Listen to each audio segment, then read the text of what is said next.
ก็สวัสดีครับเพื่อนๆพี่ๆน้องๆทุกๆคนนะครับมื้อนี้นะครับผมก็ได้เอาคลิปวิดีโอวัดทำพ่วงนะครับมาต่อจากคลิปวิดีโอที่แล้วนะครับมื้อนี้นะครับเราก็มารับดูรับชมนะครับมาเที่ยวดูเที่ยวชมสถานที่สวยสดและงดงามและเป็นสถานที่ที่มีความศักดิ์สิทธิ์นะครับอันนี้อ่าข้อยได้พาพ่อแม่พี่น้อง เพื่อนๆพี่ๆทุกคนนะครับมาที่บรรณศาลาหอฉันภัตตาหารเศร้าของวัดถ้ำพวงอันนี้ก็คือขึ้นทางขึ้นเนาะบันไดขึ้นไปบนบรรณศาลาหอฉันวัดถ้ำพวงนั่นเองก็สิมีรูปหล่อหรือรูปเหมือนของพระญานาคราชเจ็ดเสียนเนาะเป็นรูปหล่อหรือรูปเหมือนของพญานาคราชเจ็ดเสียนท่อนบนนั่นเป็น มนุษย์เนาะลักษณะคล้ายๆแบบแต่งองค์ทรงเครื่องคล้ายๆพระราชามหากษัตริย์แต่ว่าท่อนบนนั่นเป็นมนุษย์ท่อนหลังนั่นเป็นงูใหญ่หรือพญานาคราชนั่นเองณเขตบริเวณวัดถ้ำพวงตีนเขาผู้รังกาแห่งนี้เนาะกามีชื่อเสียงเรียงนามเกี่ยวกับปู่อือลือราชานาคราชเนาะสายัน พญานาคนะครับที่ว่าสีมาเที่ยวดูเที่ยวชมที่วัดถ้ำพวงแห่งนี้ก็มาได้นะครับถ้าผู้มีทรัพย์นะครับผู้มีทรัพย์หรือผู้มีบารมีในการสร้างนะครับในการสร้างวัดถ้ำพวงแห่งนี้ก็ยังมีสถานที่ที่ยังรอคอยอยู่นะครับผู้ที่จะมาสร้างหรือบูรณะปฏิสังขรณ์ของเก่า ให้เป็นของใหม่หรือว่าของใหม่ปัจจุบันนี้ก็กำลังสร้างอยู่ก็มาเฮ็ดบุญเฮ็ดทานเนาะผู้มีจิตใจที่เป็นบุญเป็นกุศลอันนี้ทางขึ้นมาเฮาก็สิเจอพญานาคราชเจ็ดเสียนหรือรูปหล่อของพญานาคราชเจ็ดเสียนเนาะแล้วก็ส่วนมากสิเป็นรูปหล่อหรือรูปเหมือนของพญานาคราชรูปกายสีทองนั่นเองอันนี้ก็เป็นรูปหล่อหรือรูปเหมือนของพญานาคราช ที่ยังบ่สร้างแล้วยังบ่เสร็จเนาะเป็นพญานาคราชเจ็ดเสียนเบิ่งด้านหน้าแล้วก็มาเบิ่งด้านหลังเนาะมาเบิ่งด้านหลังเฮาก็สิได้เห็นความสวยสดและงดงามความประณีตความอ่อนช้อยของศิลปะวัฒนธรรมไทยนี่ก็คือความสวยงามของพญานาคราชที่สร้างขึ้นที่วัดถ้ำพวงแห่งนี้เนาะ เฮาก็ได้มารับดูรับชมที่บรรณศาลาหอฉันของวัดถ้ำพวงกันแล้วเนาะพ่อแม่พี่น้องเนาะข้อยก็สิพาพ่อแม่พี่น้องขึ้นไปเบิ่งด้านบนบรรณศาลาว่าสิมีอิหยังนำแหน่เนาะแต่ว่าทางใต้พื้นทางล่างน่ะก็มีอีกเด้อพ่อแม่พี่น้องมีอีกอยู่เพราะว่าข้อยก็บ่ได้เข้าไปถ่ายเนาะรู้สึกว่าสิมีการทำพิธีกรรมหรือการ บวงสรวงบูชาพญานาคราชอยู่ก็ยังเพิ่งเสร็จไปหมาดๆเนาะคือจังว่าแบบอ่าเพิ่งทำการพิธีบวงสรวงไปเท่านั้นเองดอกไม้ก็ยังสดๆอยู่เนาะเพราะว่าอยู่ใต้ทางล่างนั่นมีรูปหล่อหรือรูปเหมือนของพญานาคราชอาจสิเป็นบวงสรวงปู่อือลือราชานาคราชหรือเหล่าพญานาคราช ที่ปกปักรักษาอยู่วัดถ้ำพวงแห่งนี้และอยู่ตีนเขาผู้รังกาแห่งนี้ถ้าเฮาขึ้นมาเฮาก็สิเห็นรูปหล่อหรือรูปเหมือนของพระพุทธรูปทรงเครื่องแบบกษัตริย์เนาะก็คือรูปหล่อหรือรูปเหมือนของพระศรีอาริยเมตไตรโยนั่นเองขึ้นมาที่ประตูแห่งนี้เนาะก็ยังมีรูปหล่อหรือรูปเหมือนของพระญา นาคราชเนาะเจ็ดเสียนพญานาคราชเจ็ดเสียนแต่รู้สึกว่าที่แผ่พังพานของพญานาคราชนั้นสิเป็นสีแดงซะส่วนมากผสมสีทองเนาะผสมสีทองแล้วก็ที่เป็นลูกกงลูกกงลูกกงในล้อมรอบบรรณศาลานั่นก็สิเป็นรูปหล่อหรือรูปเหมือนของพระญานาคราชนั่นเองอันนี้ก็คือ พระพุทธรูปทรงเครื่องแบบกษัตริย์เนาะอันหมายถึง พระศรีอริยเมตไตรโยเนาะผู้จะลงมาตรัสรู้เป็นองค์สมเด็จพระบรมศาสดาพระอรหันตสัมมาสัมพุทธเจ้านั่นเองและก็พระพุทธเจ้าในภัตตรกัปนี้ได้อุบัติบังเกิดขึ้นแล้ว4พระองค์เนาะองค์แรกนั่นก็คือกุกุกสัตโธองค์ที่สองนั่นมหานาโมองค์ที่สามนั่นกัสสโปองค์ที่สี่นั่นโคตโมองค์ที่เรากำลังกราบไหว้อยู่ปัจจุบันนั่นเองหรือพระศรีสัมมณะโคดมเนาะภาษากยมุนีศรีสัมมณะโคดมพุทธเจ้าของเรานั่นเองหรือเจ้าชายสิทธัตถะเบื้องด้านหน้าและก็เบื้องด้านหลังของพระศรีอริยเมตไตรโยเนาะที่มีความสวยสดและงดงามทรงเครื่องแบบกษัตริย์มีเครื่องประดับประดาอลังการมีมงกุฎประดับเกศมีเข็มขัดสลัดเอวเนาะเป็นทองคำทั้งนั้นเลยในภายในบรรณาศาลาหอฉันวัดธรรมพวกแห่งนี้ก็สิสร้างแบบกระทัดรัดได้ความแน่นหนาถาวรเนาะเบิ่งแต่เสาก็คือความนักแน่นของบรรณาศาลาเนาะอันนี้ก็คือพระประธานภายในบรรณาศาลาวัดธรรมพวงก็สิเป็นพญานาคราช5 เสียนหรือเป็นพระพุทธรูปปางนาคปุกนั่นเองสำหรับผู้ที่เกิดวันเสาร์เนาะเพื่อนๆพี่ๆน้องๆถ้าผู้ใดได้แวะไหว้ไปได้แวะไปมากราบไหว้สักการะบูชาองค์สถูปรูปพระปฏิมาพระพุทธรูปปางนาคปก5 เสียนเนาะแล้วก็สิมีพระพุทธรูปแกะสลักด้วยไม้ก็มีแล้วเพิ่นก็เอามาทาสีเนาะก็สิเป็นวัดมาตั้งนานเลยแหละตั้งวัดมาตั้งนานแหละแต่ว่าบ่มีพุทธรูปเนาะเพิ่นก็เลยได้เอาไม้มาแกะสลักส่วนมากสิเป็นไม้พะยุงถ้าบ่ไม้พะยุงก็สิเป็นไม้แก่นมะขามดังเช่นพระฤาษีที่เฮาได้เบิ่งมาแล้วเนาะก่อนที่คลิปวิดีโอก่อนๆนั้น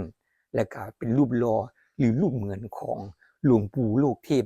อุดรแสดงว่าวัดนี้มีสิ่งลี้ลับมหัศจรรย์กับพระอริยสงฆ์เจ้านามว่าหลวงปู่โลกเทพอุดรเพิ่นเคยมาปรากฏรูปกายอยู่ณวัดแห่งนี้เนาะวัดธรรมพุทธแห่งนี้แล้วก็ได้ประทับรอยบาทหรือรอยเท้าของหลวงปู่เอาไว้นั่นเองอันก็สิเห็นพระพุทธรูปทรงเครื่องแบบกษัตริย์เนาะไปวัดใดก็สิเห็นพระพุทธรูปทรงเครื่องแบบกษัตริย์นะก็สิมีเสียนพระเนาะเสียนพระที่ข่อยได้บอกพ่อแม่พี่น้องเอาไว้ว่าเป็นไม้แก่นมะขามหรือไม้พะยุงได้เอามาแกะสลักครูบาอาจารย์ผู้ที่เพิ่นอยากฝากเอาไว้สิ่งดีๆเอาไว้ในบวรพระพุทธศาสนาเนาะเพิ่นก็สิแกะสลักเสียนพระหรือแกะสลักพระพุทธรูปเนาะพระพุทธรูปใหม่เพราะสมัยก่อนก็ส่วนมากก็สิมีแต่ไม้แก่นมะขามไม้พะยุงไม้ขนุนเนาะมีแต่ไม้มงคลเท่านั้นที่เอามาแกะเป็นพระพุทธรูปอันเป็นตัวแทนขององค์สมเด็จพระบรมศาสดาพระอรหันตสัมมาสัมพุทธเจ้านั่นเองอันนี้นะพ่อแม่พี่น้องเฮาก็มาถึงจุดสำคัญณจุดบริเวณนี้เนาะก็มีธูปเทียนเนาะธูปเทียนและก็ดอกไม้เครื่องไล่ราธาของหอมเอาวางไว้อยู่เพิ่นบอกว่า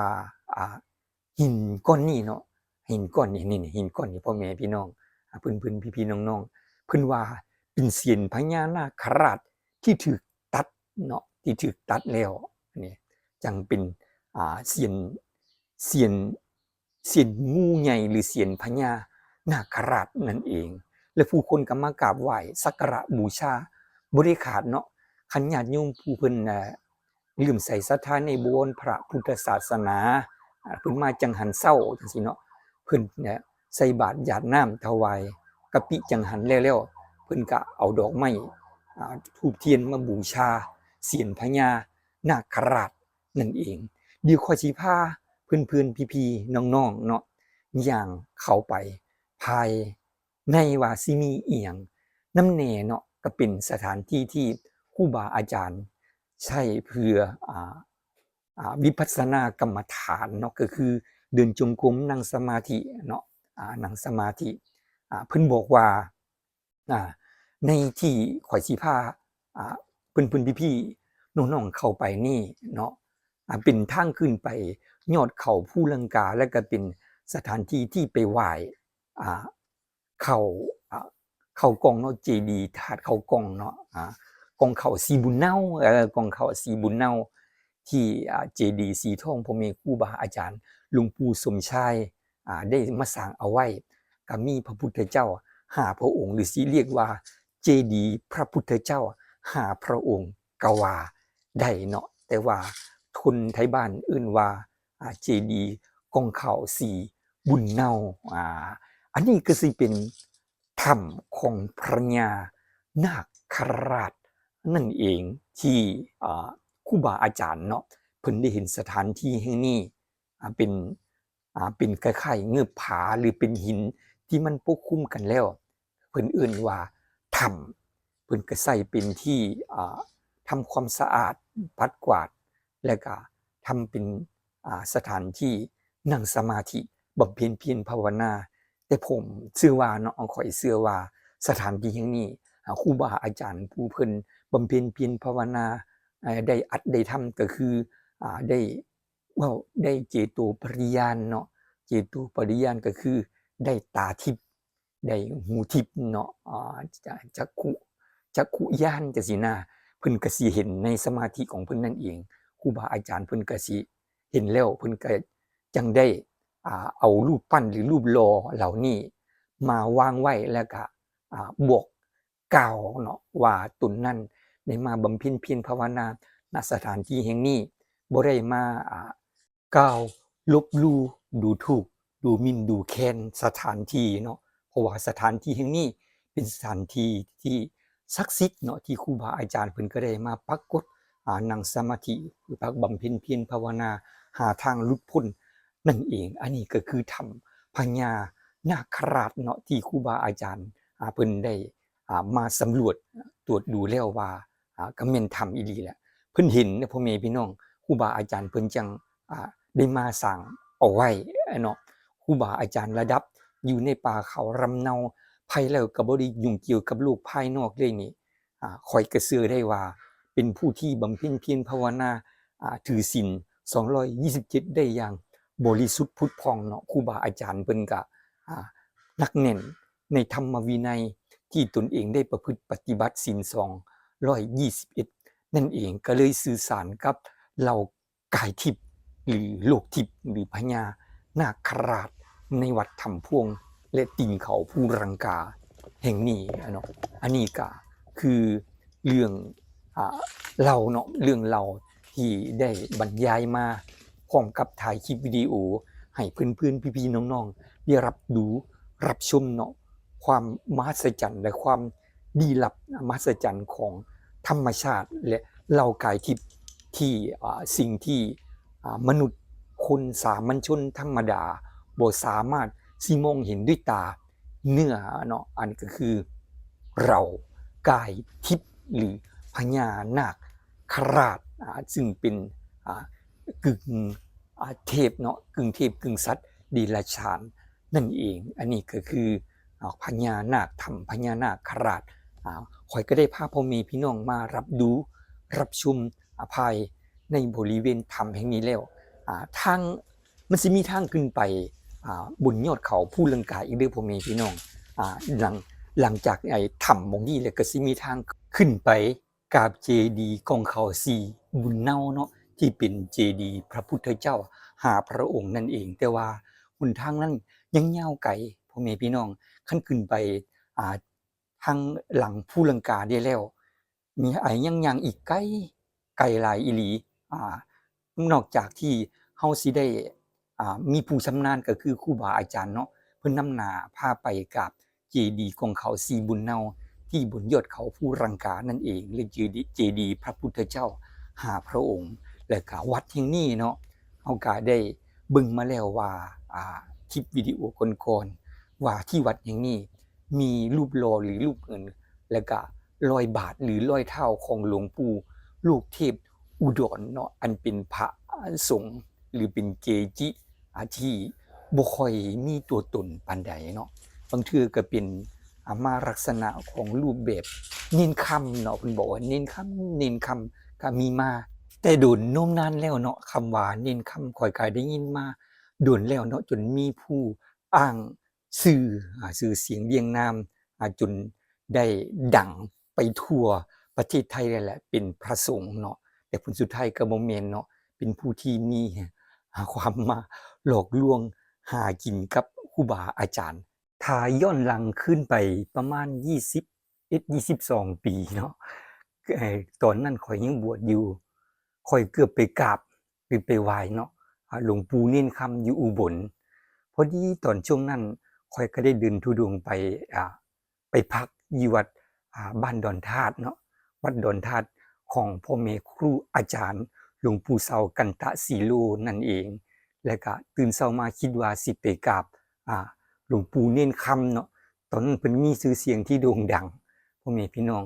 เป็นอิทธิปาฏิหาริย์หรือเป็นบุญบารมีก็บ่จักของครูบาอาจารย์เพิ่นช่วยบ่ดลบันดาลบ่ให้ข้อยนั้นไปกราบ